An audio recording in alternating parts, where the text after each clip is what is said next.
Neethu's all-in-one channel. അപ്പോൾ ഇന്ന് എല്ലാവരും ആവശ്യപ്പെട്ട പോലെ പാലപ്പത്തിന്റെ റെസിപ്പിയാണ് കാണിക്കാൻ പോകുന്നത്. പാലപ്പത്തിന്റെ ബാറ്റർ തയ്യാറാക്കാനുള്ള ഇൻഗ്രീഡിയൻസ് ആണ് ഇപ്പോൾ ഇവിടെ കാണിക്കാൻ പോകുന്നത്. ആദ്യം നമുക്ക് വേണ്ടത് അപ്പപ്പൊടിയാണ്. ഞാനിവിടെ എടുത്തേക്കുന്ന ഡബിൾ ഹോസിന്റെ അപ്പം, ഇടിയപ്പം, പത്തിരി ഇത് മൂന്നിനും യൂസ് ചെയ്യുന്ന ഒരു പൊടിയാണ്. പിന്നെ വേണ്ടത് തേങ്ങ ഇപ്പം ഞാനിവിടെ എടുത്തു വെച്ചിട്ടുള്ളൂ. ഇതൊരു അരക്കപ്പ് മാത്രം മതി. ഇതൊരു 3 ടേബിൾ സ്പൂൺ പഞ്ചസാര. ഇത് അരക്കപ്പ് തൊട്ട് 3/4 കപ്പ് വരെ കുതിർത്ത് വെച്ചേക്കുന്ന അവലാണ്. അതായത് 5 മിനിറ്റ് നമ്മളിതിൽ വെള്ളത്തിൽ കുതിർത്തിടണം, എന്നാലേ നമുക്ക് അരച്ചെടുക്കുമ്പോൾ അത് നല്ലൊരു സോഫ്റ്റ് ആയിട്ട് കിട്ടത്തുള്ളൂ. പിന്നെ വേണ്ടത് ഈസ്റ്റ് ആണ്. ഞാനിവിടെ യൂസ് ചെയ്തിരിക്കുന്നത് ബേക്കേഴ്സിന്റെ ഡ്രൈ ഈസ്റ്റ് ആണ്. ഞാനിവിടെ 2 കപ്പാണ് അരിപ്പൊടി എടുക്കുന്നത് കേട്ടോ. എൻ്റെ അളവിലുള്ള കപ്പ് ഇതാണ്. അപ്പം നിങ്ങളുടെ അളവ് വേറെ ആണെങ്കിൽ അതിനനുസരിച്ച് കപ്പ് മാറ്റം വരുത്താം. 2 കപ്പ് പൊടി ഞാൻ ഓൾറെഡി എടുത്തു. ഇനി ഇതേ കപ്പിലോട്ട് തന്നെ, ഈ കപ്പ് മാറ്റം വരുത്തരുത്, ഇതേ കപ്പിലോട്ട് ഞാനൊരു അരക്കപ്പ് തേങ്ങ. പിന്നെ ഞാൻ ഈ കുതിർത്ത് വെച്ചേക്കുന്ന ഈ അവല്, ഇത് കുതിർന്നിരിക്കുന്ന രൂപത്തിലാണ് നിങ്ങൾ കാണുന്നത്. ഞാൻ പറഞ്ഞില്ല 5 മിനിറ്റ് ഇത് കുതിർത്ത് വെക്കണം. ഇത് മൊത്തത്തോടെ ഞാൻ അങ്ങ് ഇടുവാണ് ഇതിലോട്ട്. പിന്നെ വേണ്ടത് ഇതിലോട്ട് ഇടുന്നത് ഞാൻ പഞ്ചസാരയാണ്. 3 ടേബിൾ സ്പൂൺ പഞ്ചസാര. പിന്നെ വേണ്ടത് കുറച്ച് ഈസ്റ്റ് എന്ന് പറയുമ്പോൾ കണ്ടമാനം അങ്ങ് ഇട്ട് കമത്തിയേക്കരുത്.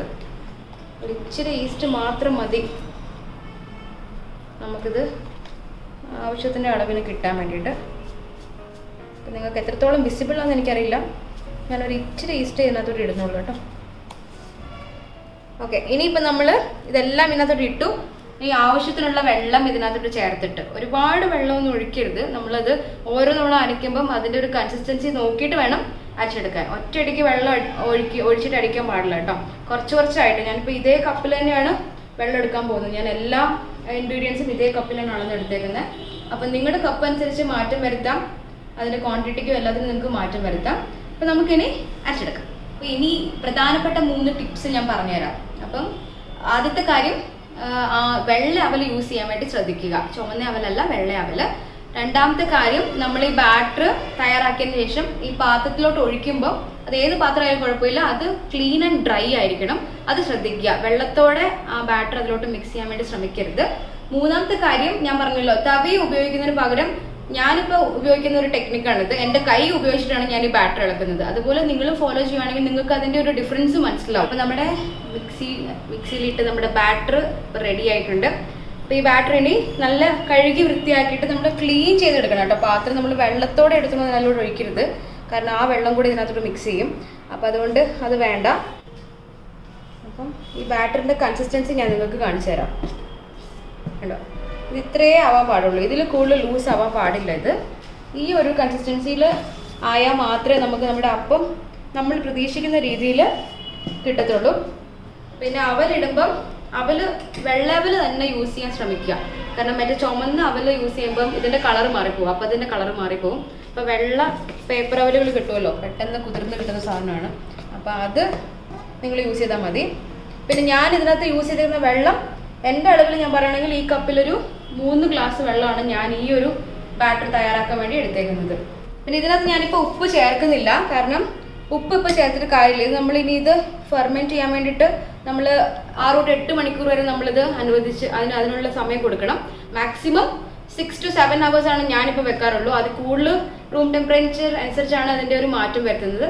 വേണമെങ്കിൽ നിങ്ങൾക്ക് അടിയിലൊരു പേപ്പർ വെച്ചിട്ട് ആ പേപ്പർ ഒരു 4-5 പേപ്പർ മടക്കി വെച്ചിട്ട് അതിൻ്റെ മുകളിൽ ഈ പാത്രം വെച്ചാലും അടിയിൽ നിന്ന് കുറച്ച് ഹീറ്റ് പ്രൊഡ്യൂസ് ചെയ്ത് നമുക്ക് പുളിപ്പിന് വേഗം സഹായിക്കുന്ന ഒരു കാര്യമാണ് അടിയിൽ പേപ്പർ വെക്കാന്നുള്ളത്. ഇത് ഞാൻ ഫോളോ ചെയ്യുന്ന ടെക്നിക്കാണ്. നിങ്ങൾക്ക് ഏത് രീതി വേണമെങ്കിലും അതിൻ്റെ മാറ്റം വരുത്താം കേട്ടോ. അപ്പം നിങ്ങൾ ഈ ബാറ്റർ ഇങ്ങനെ മിക്സ് ചെയ്യുന്ന സമയത്ത് നിങ്ങൾക്ക് പലരും, നമ്മളെല്ലാവരും തവി കൊണ്ടായിരിക്കും യൂസ് ചെയ്യുന്നത്. ഞാൻ നിങ്ങളെ കാണിക്കാൻ വേണ്ടിയിട്ടാണ് തവി യൂസ് ചെയ്തത്, അതിൻ്റെ കൺസിസ്റ്റൻസി കാണിക്കാൻ വേണ്ടിയിട്ടാണ്. പക്ഷേ ഞാൻ എപ്പോഴും അപ്പത്തിനും ഇഡ്ലിക്കും ദോശയ്ക്കൊക്കെ അരയ്ക്കുമ്പം ഞാൻ എൻ്റെ കൈകൊണ്ടാണ് അവസാനം അരച്ചെടുത്ത് കഴിഞ്ഞിട്ട് ഞാൻ കൈകൊണ്ടാണെന്നൊന്ന് ഇളക്കി കൊടുക്കുന്നത്. അപ്പം അങ്ങനെ ഒരു കൈകൊണ്ടൊന്ന് ഇളക്കുമ്പം പലർക്കും അതൊരു വൃത്തികേടായിട്ടൊക്കെ തോന്നിയിട്ടുണ്ടാവാം. പക്ഷേ ഞാൻ പറയുകയാണെങ്കിൽ അതാണ് ഏറ്റവും നല്ല ടെക്നിക്ക്. അതിൻ്റെ ഒരു ലെവൽ തന്നെ വേറെയാണ്. ഇതാണ് ഞാൻ അരച്ചു വെച്ച അപ്പത്തിനുള്ള മാവ്. ഇനി ഞാൻ ഇങ്ങനെയാണ് ഇത് സെറ്റ് ചെയ്യാൻ പോകുന്നത്. അതായത് ഇത് അടിയിലൊരു പേപ്പർ ഞാൻ ഇങ്ങനെ 2ആക്കി മടക്കി വെച്ചിട്ടുണ്ട്. കട്ടിയുള്ള പേപ്പർ എടുത്തിട്ട് അതിൻ്റെ മുകളിലോട്ടാണ് ഞാൻ ഈ ചെരുവ് അങ്ങോട്ട് വെക്കാൻ പോകുന്നത്. ഇങ്ങനെ മൂടി വെച്ച് കഴിഞ്ഞാൽ നമ്മുടെ പണി കഴിഞ്ഞു. ഈ ഒരു അവസ്ഥയിലാണ് എനിക്ക് കിട്ടിയേക്കുന്നത്. അതായത് ഇത്രയും ഒരു ലെവലിൽ പൊന്തിയിട്ടുണ്ട്. അപ്പോൾ ഇനി ഇത് വെച്ച് കഴിഞ്ഞാൽ ഇനി ഇത് പൊന്തി ചിലപ്പോൾ പുറത്തോട്ട് ചാടാനുള്ള ചാൻസസ് കൂടുതലാണ്.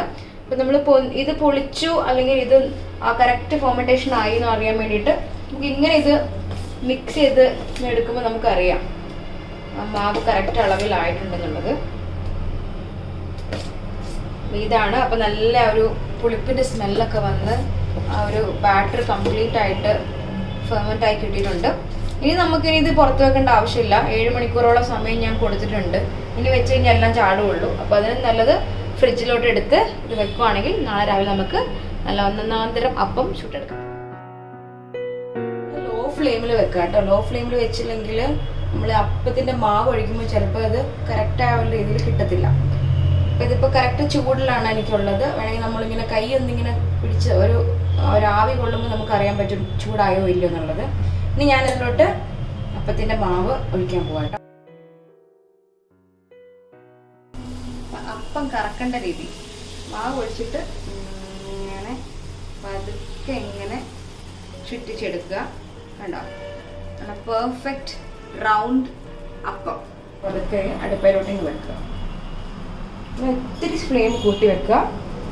ഒരുപാടൊന്ന് കൂട്ടരുത്, ചെറുതായിട്ടൊന്ന് ഫ്ലെയിം കൂട്ടി ഇങ്ങനെ വെക്കണം. അപ്പോൾ ഈ ഹോൾസ് വരുന്ന രീതിയിൽ, അതായത് നമ്മുടെ ഈ ഉള്ളിൽ നോക്കുമ്പം ഇത്രയും ഹോൾസ് ഇങ്ങനെ വരാൻ തുടങ്ങുമ്പോഴത്തേനും നമുക്ക് പതുക്കെ മൂടി വെക്കാം. മൂടി വെച്ച് ഒരു 2 to 3 മിനിറ്റ് വരെ ഈ ഫ്ലെയിമിൽ, പിന്നെ കുറച്ച് കഴിയുമ്പോൾ വീണ്ടും ഇത് തീരെ ലോ ഫ്ലെയിമിലോട്ട് ആക്കണം.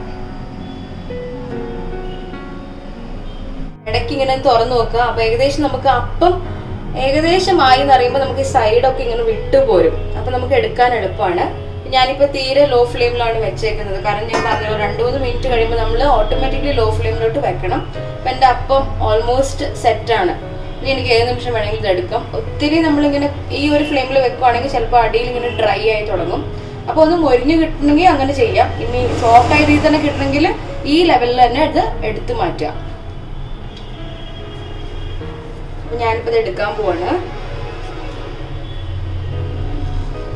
കേട്ടോ, നല്ല ചൂടുള്ള അപ്പം കേട്ടോ, എത്ര സോഫ്റ്റ് ആണ്. അത് നമ്മൾ തൊടുമ്പോഴേ അറിയാം. അതിൻ്റെ ഉള്ളൊക്കെ നല്ല സോഫ്റ്റ് ആണ്, പുറം ഭാഗം നല്ല ക്രിസ്പിയാണ്. അതായത് പുറത്ത് മൊരിഞ്ഞിട്ടുമുണ്ട്, ഉള്ളിൽ നല്ല സോഫ്റ്റുമാണ്. ഇതുപോലെയല്ലേ നിങ്ങൾ എല്ലാവരും ആഗ്രഹിക്കുന്ന ഒരു അപ്പം കഴിക്കാൻ വേണ്ടിയിട്ട്.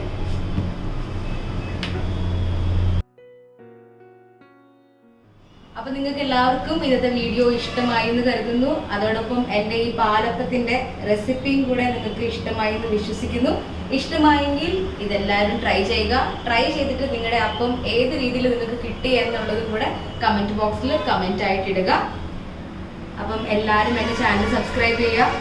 ആരെങ്കിലും മറന്നു പോയിട്ടുണ്ടെങ്കിൽ സബ്സ്ക്രൈബ് ചെയ്യുക, ലൈക്ക് അടിക്കുക, ഷെയർ ചെയ്യുക, കമന്റ് ഇടുക.